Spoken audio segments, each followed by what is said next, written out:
Permata TV YouTube Indonesia dengan bangga mempersembahkan sebuah storytelling kekinian abad ini diangkat dari karya besar Esa Mintarja yang sangat populer di masanya. Berlatar belakang kisah tanah Jawa masa lampau dengan judul Kisah Arya Manggada.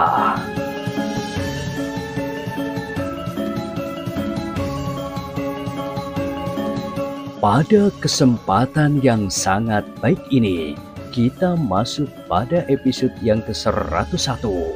Selamat menikmati.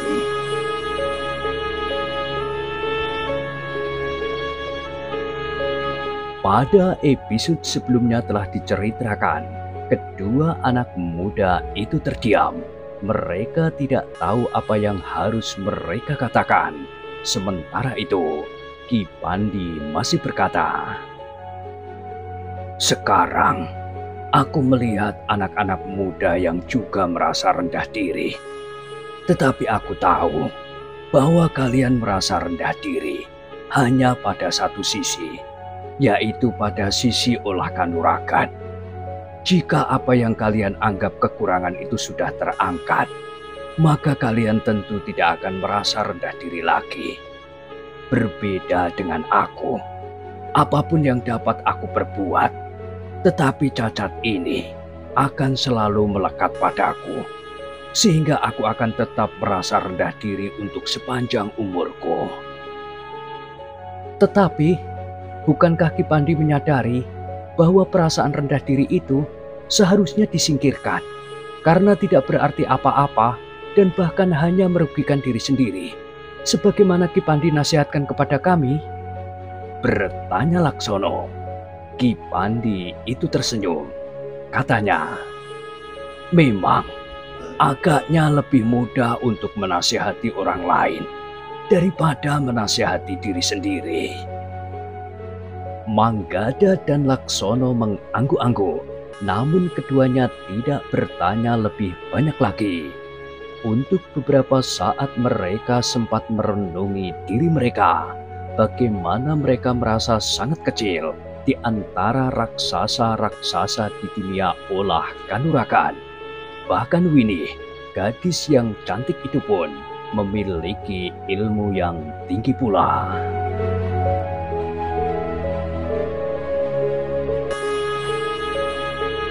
Sementara itu, matahari telah memanjat langit semakin tinggi. Panasnya terasa mulai menggatalkan kulit. Di langit awan yang tipis mengalir tertiup angin semilir. Daun pohon turi yang tumbuh di sebelah menyebelah jalan menggeliat perlahan-lahan. Dalam pada itu, tiba-tiba saja Manggada bertanya, "Ki Pandi, apakah Ki Pandi mengetahui tentang tombak dan payung yang disimpan oleh Kiai Gumroh itu?" Ki Pandi menarik nafas dalam-dalam.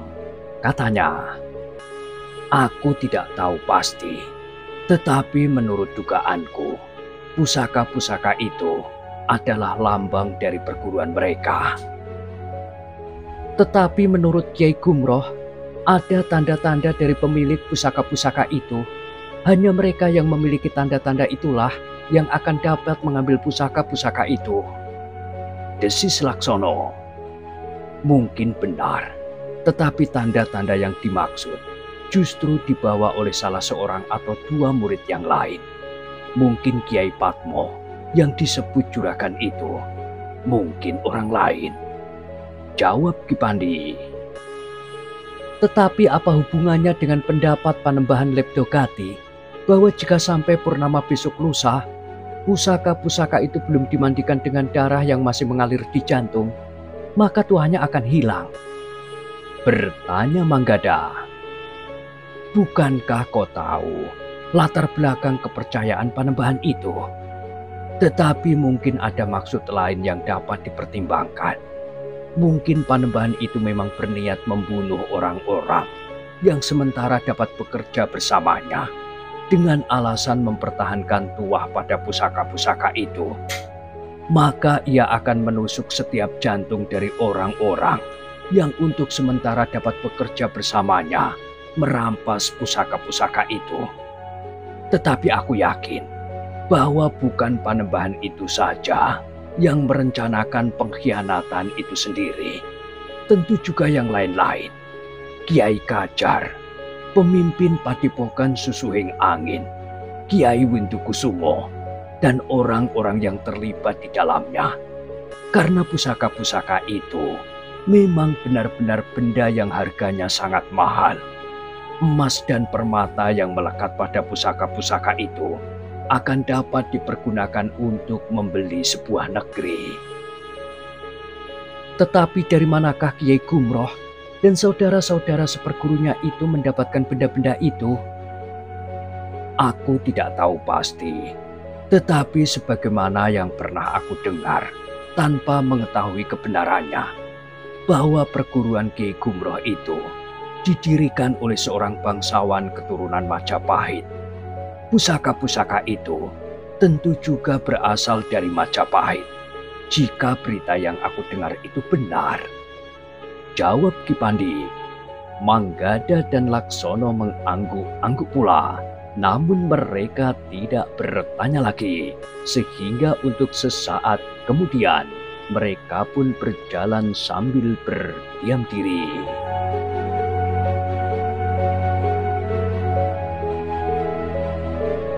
Dalam pada itu, hari pun beringsut dari waktu ke waktu.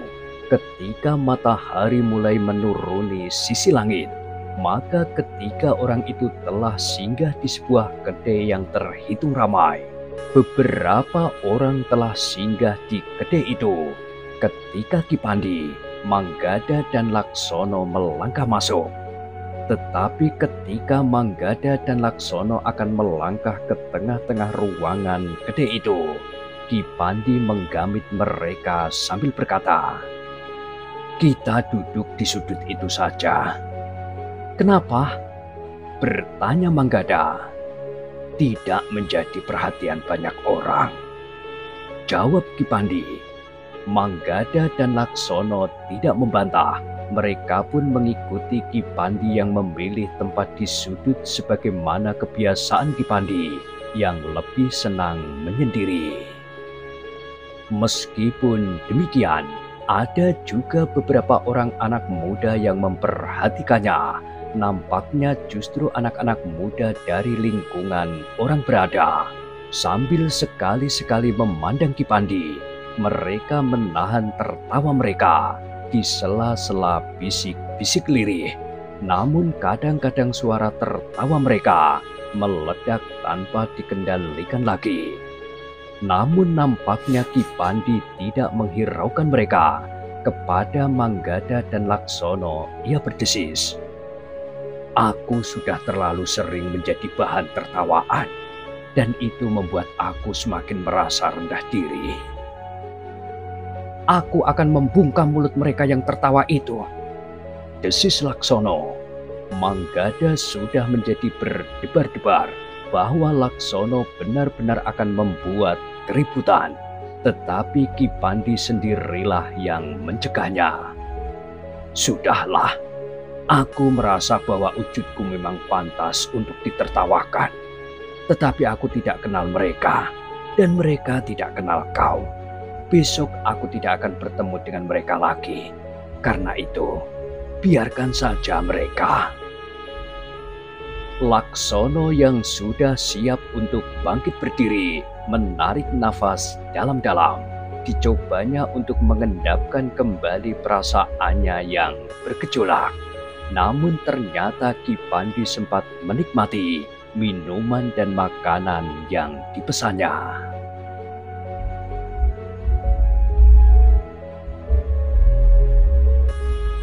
Jarang sekali aku sempat mendapatkan minuman dan makanan seperti ini, berkata Ki Pandi.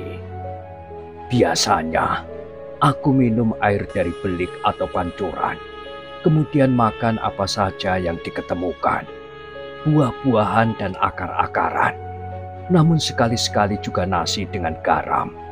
Jika aku kembali ke rumah Ki Ajar Panguan, maka aku dapat makan lebih teratur. Kedua anak muda itu termangu-mangu sejenak. Dengan dahi yang berkerut, Manggada bertanya, "Di mana Ki Ajar Panguan sekarang?" "Ia masih tetap berada di rumahnya yang dahulu. Ia tidak berpindah-pindah. Tetapi seperti aku, Ki Ajar memang sering mengembara. Namun sekali waktu, kami berada bersama-sama lagi di rumah itu," jawab Ki Pandi. Manggada mengangguk kecil. Katanya, "Sekali waktu, aku ingin bertemu kembali dengan Ki Ajar." "Besok pada suatu saat kita datang ke rumahnya," sahut Ki Pandi. Namun Laksono hampir tidak dapat memperhatikan pembicaraan itu. Perhatiannya justru tertuju kepada anak-anak muda yang masih saja memperhatikan Ki Pandi sambil sekali-sekali tertawa tertahan. "Marilah," berkata Ki Pandi, "jika kalian sudah cukup, kita tinggalkan saja tempat ini." Laksonolah yang kemudian berdiri dan melangkah mendapatkan pemilik kedai itu. Demikianlah, setelah membayar harga makanan dan minumannya, maka ketiga orang itu telah meninggalkan kedai itu. Tanpa berpaling lagi, Ki Pandi melangkahi telundak pintu dan turun ke halaman diikuti oleh Manggada dan Laksono. Ketiga orang itu pun menepi ketika mendengar derap kaki beberapa ekor kuda. Ketika mereka berpaling, ternyata anak-anak muda di kedai itulah yang melarikan kuda mereka, mendahului Ki Pandi, Manggada, dan Laksono. Ketiganya harus menutup hidung mereka karena debu yang kelabu berhamburan di belakang kaki-kaki kuda itu. Mereka bertiga masih mendengar anak-anak muda itu tertawa berkepanjangan, sementara Ki Pandi berusaha untuk menghibur dirinya sendiri. "Mereka tidak mentertawakan aku." Beberapa saat kemudian, mereka telah berada kembali di sebuah bulak yang terhitung panjang, sementara matahari sudah menjadi semakin rendah. Di kejauhan, mereka melihat hutan yang terbentang memanjang ke arah barat. Di depan hutan itu terdapat gumuk-gumuk kecil yang ditumbuhi gerumbul-gerumbul perdu yang membatasinya dengan daerah persawahan. "Anak-anak muda," berkata Ki Pandi, "hutan itu sangat menarik perhatianku. Sudah beberapa kali aku berada di dalamnya untuk sekedar mengamati isinya. Kedua ekor harimauku juga ada di hutan itu." "Jadi Ki Pandi sudah sering pergi ke hutan itu?" bertanya Manggada. "Iya, jika kalian bersedia, kita akan bermalam di hutan itu malam nanti," ajak Ki Pandi. Manggada dan Laksono termangu-mangu sejenak. Dengan ragu-ragu, Manggada bertanya kepada adik sepupunya itu, "Bagaimana jika kita bermalam di hutan itu semalam saja, sebagaimana dikatakan oleh Ki Pandi?" "Aku tidak berkeberatan," jawab Laksono. "Baiklah," berkata Ki Pandi, "kita akan langsung menuju ke hutan itu."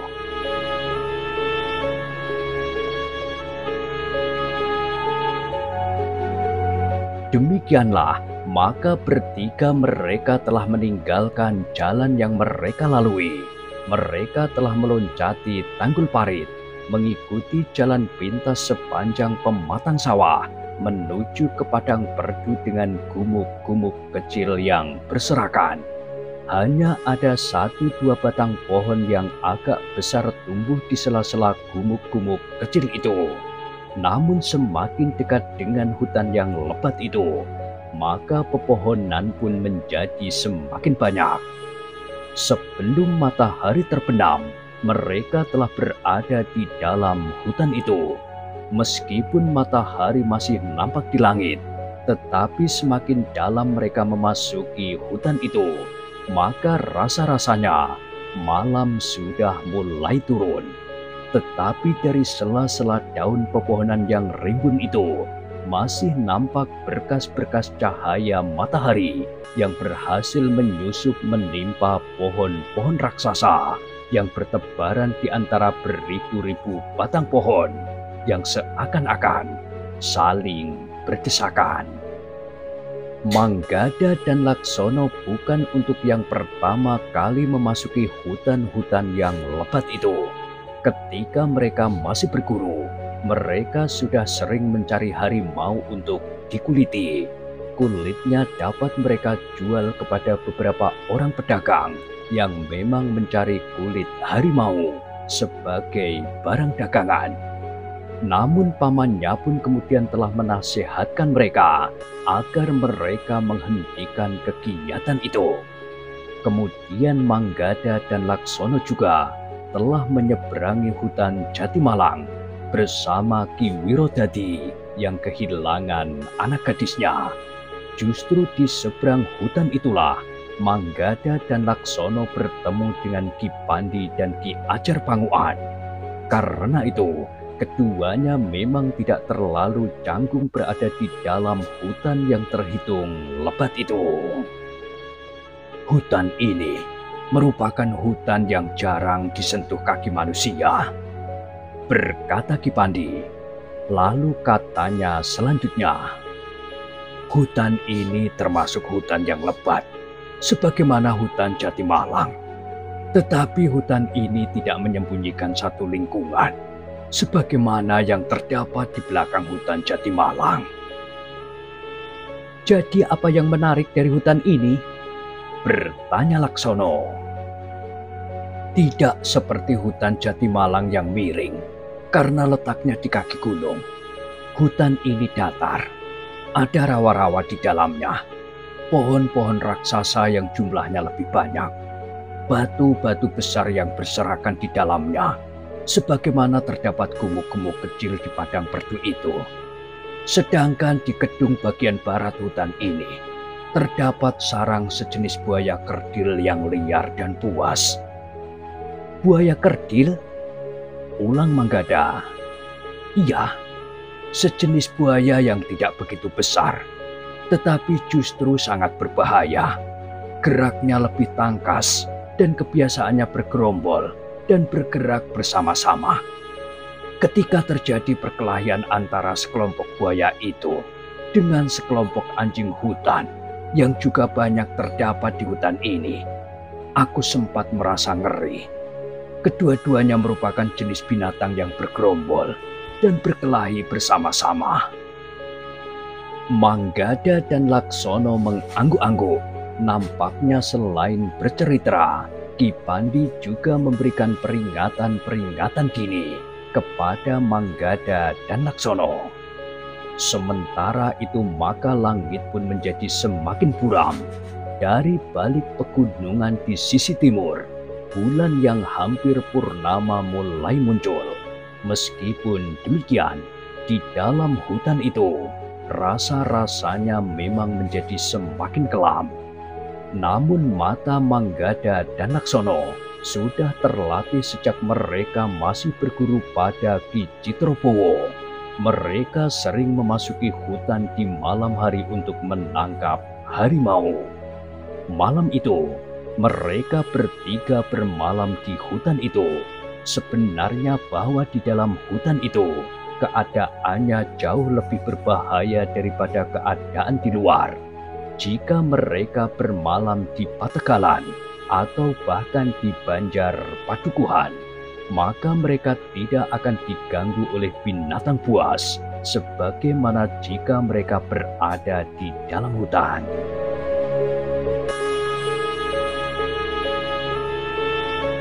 Ketika mereka menemukan tempat yang agak lapang, maka mereka bertiga pun beristirahat di atas sebuah batu yang besar dan tergolek di bawah sebatang pohon yang besar pula. Satu-satunya sinar bulan jatuh pula di atas tanah yang lembab. Manggada dan Laksono termangu-mangu sejenak ketika ia melihat Ki Pandi mengambil serulingnya, kemudian diletakkannya ujung serulingnya di mulutnya. Sejenak kemudian terdengar suaranya yang membubung menggetarkan dedaunan. Tidak terdengar lagu atau nada-nada dalam irama yang manis, tetapi tidak lebih dari satu suwitan yang nyaring. Ternyata beberapa saat kemudian terdengar aum harimau di kejauhan bersahutan.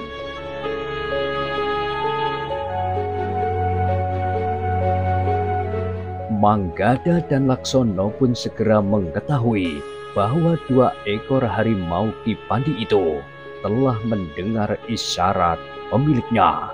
Karena itu, ketika dalam keremangan malam yang ditaburi cahaya bulan itu, mereka melihat 2 ekor harimau, maka Manggada dan Laksono justru merasa lebih tenang. Apalagi ketika kedua ekor harimau itu mendekat dan mendekam di sebelah batu besar itu. Untuk beberapa saat kemudian, Manggada dan Laksono sempat memperhatikan suara-suara malam di hutan yang lebat. Bagi mereka suara-suara itu memang tidak asing lagi. Hutan yang pernah dirambahnya di malam hari juga memperdengarkan suara-suara yang hampir sama. Ketika bulan menjadi semakin tinggi, maka cahayanya telah menembus dedaunan yang agak jarang di atas tempat duduk ketiga orang itu. Laksono yang duduk memeluk lututnya, sekali-sekali menepak nyamuk yang hinggap dan menggigit kulitnya. Dalam pada itu, maka Ki Pandi yang untuk beberapa saat berdiam diri itu pun berkata, "Anak-anak muda, kalian telah cukup lama mengembara. Bagaimana pendapat kalian jika pengembaraan kalian ditambah 1 bulan lagi?" Manggada dan Laksono tidak begitu memahami kata-kata Ki Pandi itu. Karena itu, maka Manggada pun bertanya, "Maksud Ki Pandi, kita akan tertahan 1 bulan lagi di perjalanan," jawab Ki Pandi. "Tetapi Pajang sudah dekat, kemudian beberapa langkah lagi kita akan sampai ke tujuan," jawab Laksono. "Iya, aku tahu. Tetapi sebelum kalian sampai, apakah kalian bersedia menjalani laku 1 bulan lamanya bersamaku di hutan ini?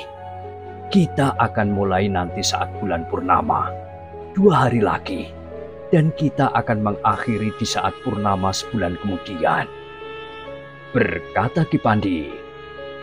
"Tetapi kita sudah terlalu lama berada di perjalanan," berkata Manggada. "Jika waktu yang sudah terlalu lama itu ditambah dengan 1 bulan lagi, maka tidak akan terasa lebih lama," sahut Ki Pandi. "Tetapi laku apa yang harus kami jalani, Ki Pandi?"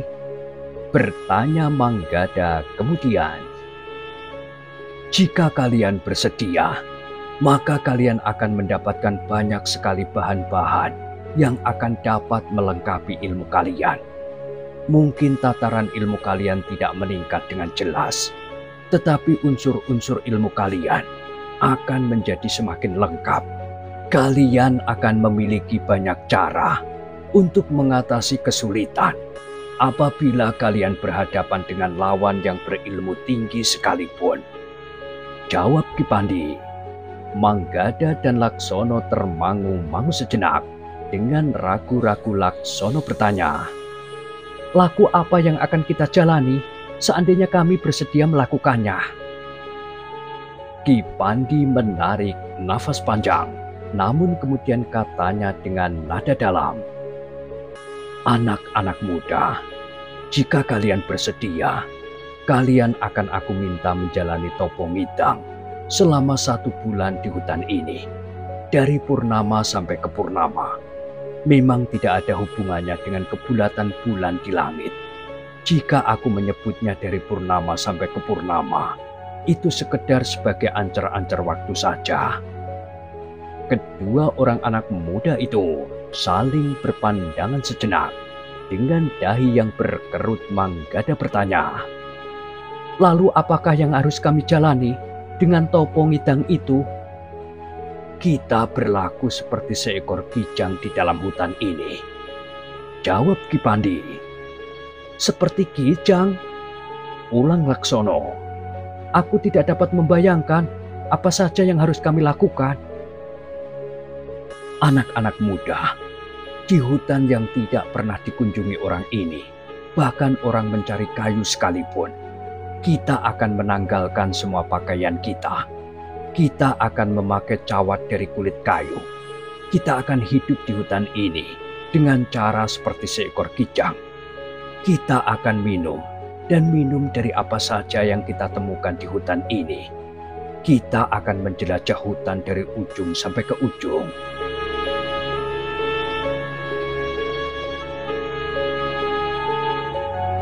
"Lalu apakah yang akan kami dapatkan dari laku itu?" bertanya Manggada. "Anak-anak muda, Topo Ngidang bukan berarti kita menjadi kijang. Kita memang berlaku seperti kijang. Kita tetap saja dalam pribadi kita masing-masing. Kita tetap seseorang yang mempunyai akal budi. Jika kita lepaskan pakaian kita, karena pakaian itu dapat mengganggu gerak kita, serta pakaian kita akan dapat menjadi rusak. Sedangkan hal itu sebenarnya tidak perlu.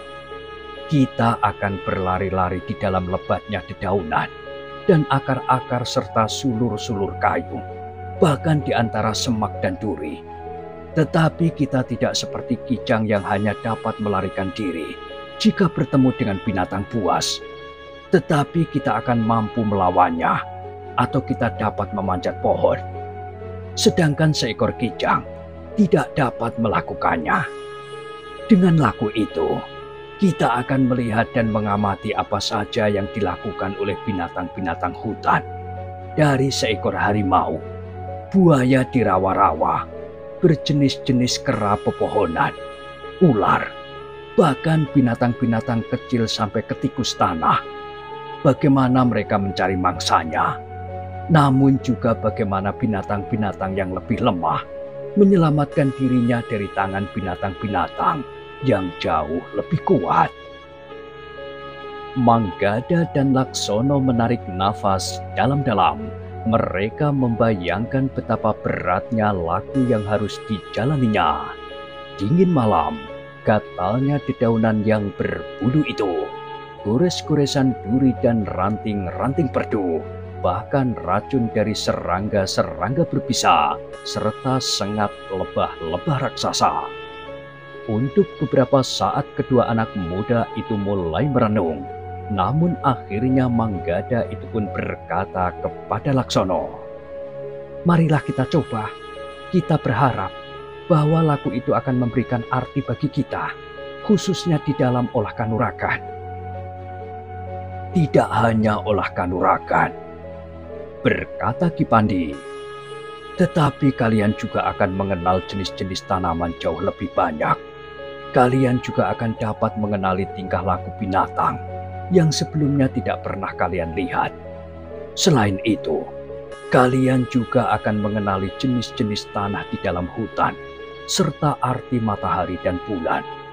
Kalian akan lebih mengenali siang dan malam, karena kalian tidak akan pernah menghindarinya. Hujan, angin, dan dinginnya malam." Laksono pun ternyata mengangguk sambil menjawab, "Baiklah, kita akan menunda perjalanan pulang kita sebulan lagi, meskipun kita sudah tidak terlalu jauh lagi dari rumah." Demikianlah, maka Ki Pandi telah mempersiapkan anak-anak muda itu untuk menjalani laku Topo Ngidang. Sebelum purnama naik, selama 2 hari mereka membiasakan diri serta mengenali isi hutan itu. Mereka mulai makan apa yang ada serta minum dari sulur-sulur kayu yang dipotong ujungnya, atau air belik yang bening di bawah pohon-pohon raksasa. Menjelang purnama, maka Ki Pandi mengajari anak-anak muda itu membuat pakaian dari kulit kayu. Beberapa lembar kulit kayu yang berserat dikeringkan. Kemudian kulit kayu itu ditumbuk perlahan-lahan sehingga menjadi lemas, sehingga jika dikenakannya tidak membuat kulit mereka menjadi lecet. Mereka pun telah membuat tali dari serat kekayuan untuk membuat tali ikat pinggang.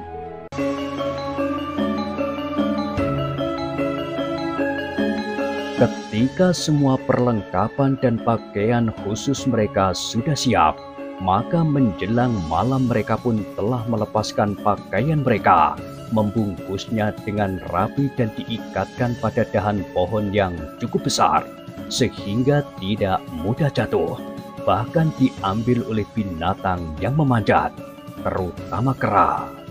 Demikian bulan mulai nampak di langit. Maka bertiga mereka telah mengenakan pakaian yang mereka buat dari kulit kayu. Malam ini tentu akan terasa sangat dingin bagi kalian. Gatal-gatal pada kulit kalian, serta perasaan-perasaan lain yang tidak menyenangkan. Tetapi kalian harus menganggap bahwa hal itu merupakan pendadaran. Apakah kalian pantas menjalani laku topo ngidang atau tidak? Manggada dan Laksono mengangguk-angguk. Dingin malam yang kemudian turun memang mulai terasa menyentuh kulit. Tetapi mereka sebelumnya juga sudah sering melepas baju mereka di malam hari. Bahkan ketika mereka masih menempa diri, maka mereka sudah terbiasa berada di hutan tanpa baju, meskipun tidak mengenakan pakaian khusus dari kulit kayu. Malam itu Manggada dan Laksono masih belum mengalami laku yang sebenarnya, selain hanya berjalan menyusuri hutan yang sepi itu. Sekali-sekali, jika mereka sampai di tempat yang agak lapang, mereka sempat memandangi bulatnya bulan dari sela-sela dedaunan. Namun kemudian langit pun rasa-rasanya segera menjadi pekat setelah mereka menyusup kembali di antara pohon-pohon raksasa.